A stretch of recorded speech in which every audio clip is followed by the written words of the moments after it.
성경에 나오는 이스라엘 전체 역사에서 이스라엘 사회에 가장 충격이 크고 가장 큰 변화를 가져왔던 시기는 단연코 바벨론 포로 시대였습니다.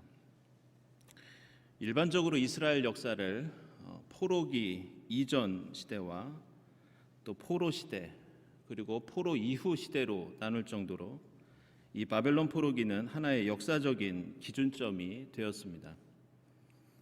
심지어 유대교에서는 포로 시대가 끝난 지 벌써 2000년이 지난 지금 21세기를 여전히 포로 이후 시대로 여기기도 합니다.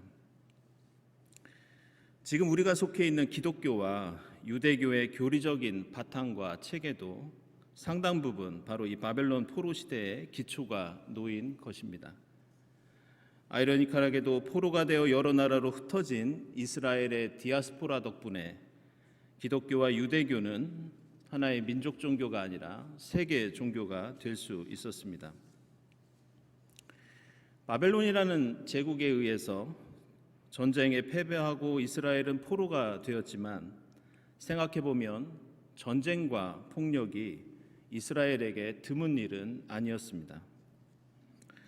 이스라엘 땅은 지정학적으로 위로는 메소포타미아 문명이 있고 아래에는 이집트 문명이 있어서 항상 강대국들의 틈바구니 속에서 전쟁과 폭력에 노출될 수밖에 없었습니다. 그래서 이미 북이스라엘은 아시리아 제국에 의해서 나라가 망해서 역사 속에서 사라졌고 남유다 같은 경우에도 요시야 왕처럼 전쟁에 나가 전사하는 일이 많이 있을 정도로 이들에게 역사적인 위기와 전쟁은 하나의 현실이었습니다. 그렇다면 어떤 점들이 이 바벨론 포로기로 하여금 역사적으로나 신학적으로 가장 영향이 큰 사건으로 만들었는가? 그것은 이스라엘 백성들이 공포와 충격으로 느꼈던 하나님의 외면이었습니다. 바로 하나님이 이스라엘을 향해서 얼굴을 돌리신 사건이 바벨론 포로 사건이었습니다. 잘 아시는 것처럼 이스라엘 백성들은 하나님께 선택받은 백성이라는 자부심이 있었습니다. 하나님이 주신 약속의 땅에 살고 있었고 하나님의 도성 예루살렘과 하나님의 집 성전이 그들을 영원히 지켜줄 것이라고 믿고 있었습니다. 이스라엘 백성들은 작은 나라였고 주변 제국에 비하면 보잘것없는 힘을 가지고 있었지만 그래도 그들은 자신을 갖고 있었습니다. 그들은 자신들이 선민이라는 생각과 예루살렘과 성전이 있다는 믿음을 가지고 있었기 때문에 심지어 잘못을 저지르고 하나님의 뜻을 거역할 때에도 자신들이 완전히 망할 것이라는 그런 생각은 전혀 하지 않았습니다. 그런데 바빌론이 3년 동안 계속해서 예루살렘을 공격하자 하나님의 도성 예루살렘이 함락됩니다. 영원할 거라고 믿었던 다윗 왕조의 시드기야 왕은 바벨론에 의해서 눈이 뽑힌 채 쇠사슬에 묶여 바벨론까지 포로로 끌려갑니다. 왕궁의 왕자들은 살해당하고 하나님께 선택받았다고 자부하던 이스라엘 백성들은 모두 죽거나 하나님이 주신 약속의 땅에서 쫓겨나 포로 신세가 됩니다.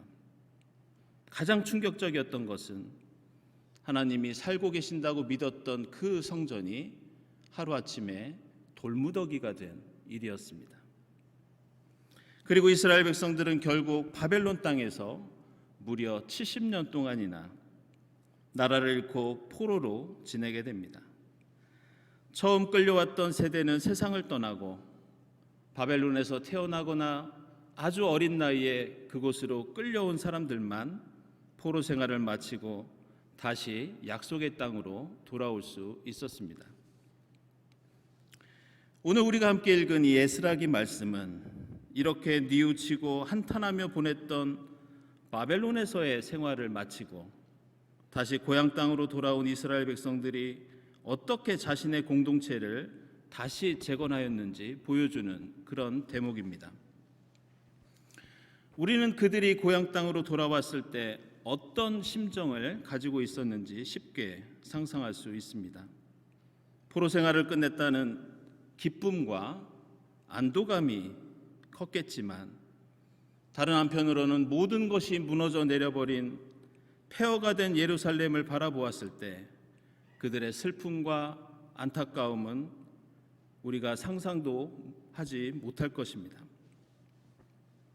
근데 우리는 구약 성경 에스라 느헤미야기에 나오는 이 이스라엘 백성들이 나라를 재건하는 장면들을 보면서 한 가지 이상한 점이, 의문점이 들지 않을 수 없습니다. 우리나라도 과거에 전쟁의 폐허 속에서 나라를 다시 세운 적이 있지만 보통 이럴 때에는 가장 먼저 해야 하는 것은 먼저 의식주를 해결해야 합니다.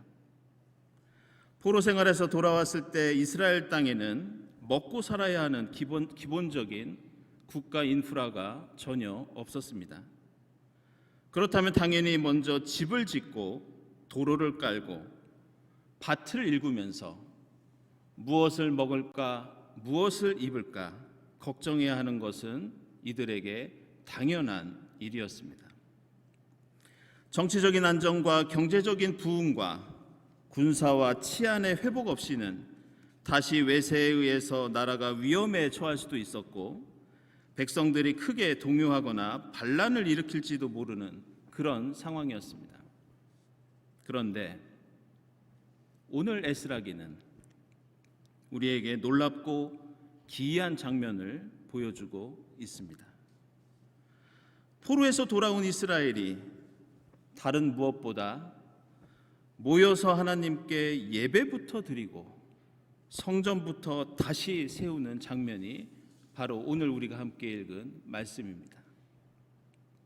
흩어진 돌들을 모아 집을 짓고 요새를 만들고 먹고 살 걱정을 하는 게 아니라 흩어진 돌들을 모아 기도의 제단, 찬송의 제단을 먼저 쌓고 있는 겁니다. 그리고 이스라엘 백성들의 이러한 선택과 행동에는 그들이 그럴 수밖에 없었던 처절한 이유가 있었습니다. 이스라엘 백성들은 나라가 무너지고 포로 신세가 되어서 끌려왔을 때 고민하기 시작합니다. 우리는 왜 이곳에 끌려오게 되었는가? 우리가 포로 신세가 된 가장 큰 원인은 무엇인가? 놀랍게도 그들의 결론은 군사력이 약했기 때문에 전쟁에서 졌다고 생각하지 않았습니다. 또한 그들은 정치와 경제와 외교가 약해서 그곳에 끌려왔다고 평가하지 않았습니다. 그들이 내린 결론은 오직 하나, 바로 하나님이었습니다. 그들은 하나님을 믿었지만 교만했습니다. 하나님은 자신의 행복과 안녕을 주기 위한 도구로 전락했고 하나님의 말씀대로 살고 하나님을 쫓으려면 희생을 치러야 했지만 항상 자신의 이익이 먼저였습니다. 하나님과의 관계를 최우선으로 생각하지 않아서 하나님의 뜻을 가장 앞에 내세우지 않아서 하나님의 말씀을 삶의 중심에 두지 않아서 그들은 약속의 땅에서 끌려 나오고 예루살렘과 성전이 무너지는 비극을 겪었다고 그렇게 바벨론에서 반성을 합니다. 그래서 이스라엘 백성들은 고향 땅에 돌아오자마자 다른 모든 것을 뒤로 미루고 흩어진 돌들을 모아 하나님 앞에 제단을 쌓습니다. 그리고 내 집과 일터를 미루고 무너진 돌무더기를 모아 하나님의 집을 짓기 시작합니다. 에스라기 3장 12절 이하를 보면 이렇게 성전의 기초를 놓는 장면을 이렇게 묘사합니다. 제사장들과 레위 사람들과 가문의 우두머리들은 성전 기초가 놓인 것을 보고 크게 통곡하였다. 또 다른 쪽에서는 많은 사람들이 기뻐하며 즐거이 노래하였다. 환성과 통곡이 한데 뒤섞여서 소리가 너무나도 크고 시끄러웠다. 그 소리는 멀리서도 들을 수 있었으나 어느 누구도 환성인지 통곡인지 구별할 수 없었다. 사랑하는 여러분, 우리는 2021년 한 해를 보내면서 2022년 새해를 맞이하고 있습니다. 그리고 우리가 맞는 이 새해에는 코로나 시대 3년 차라는 또 다른 타이틀이 붙어 있습니다. 그리고 우리 경동교회도 커다란 도전과 과제에 직면해 있습니다. 이 엄청난 위기 속에서 지난 일들을 마무리하고 새날을 준비해야 하는 지금 우리는 무엇을 먼저 해야 하는가? 우리에게는 산적한 문제들이 너무나도 많습니다. 코로나로 우리의 건강과 생명이 위협받고 있어서 건강을 살펴야 합니다. 나의 사업과 학업과 가정생활과 먼저 생각하고 처리해야 할 여러 가지 일들이 쌓여 있습니다. 사회에는 경제적인 고통을 겪고 있는 사람들도 많아서 경제도 살아나고 양극화도 해소돼야 합니다. 새해에는 대통령 선거도 있어서 정치적인 안정만큼 중요한 것도 없을 겁니다. 하지만 한 해를 보내고 새해를 맞이하는 지금 우리에게 어떤 어려움과 위험이 있더라도 아직 해결하지 못한 일들이 많이 있더라도 심지어 우리의 생명이 다하더라도 먼저 우리가 해야 할 일은 하나님의 나라와 그의 의를 구하는 일입니다. 그것을 위해서 우리는 먼저 흩어진 마음을 모아 함께 간구하면서 하나님의 말씀에 귀를 기울여야 합니다. 흩어진 돌들을 모아 기도의 제단을 쌓고 겸손히 주님께 감사하며 긍휼을 구해야 합니다. 이 새해 교회 일을 하든지 세상 일을 하든지 무엇을 먹을까 무엇을 마실까 걱정하는 육신의 잣대를 잠시 미룰 수 있기를 바랍니다.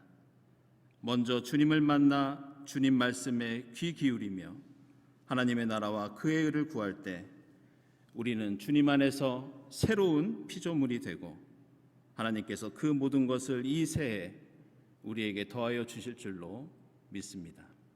기도하겠습니다.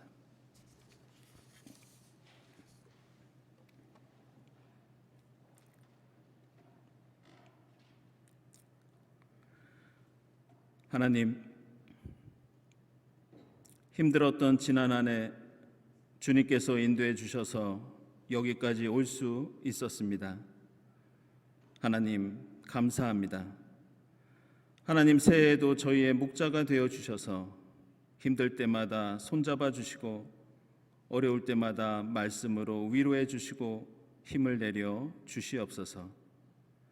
다른 무엇보다 아브라함과 이삭과 야곱이 가는 곳마다 돌단을 쌓아 주님을 만났던 것처럼 저희도 흩어진 마음을 모아 믿음과 소망과 사랑의 제단을 쌓도록 인도해 주시옵소서.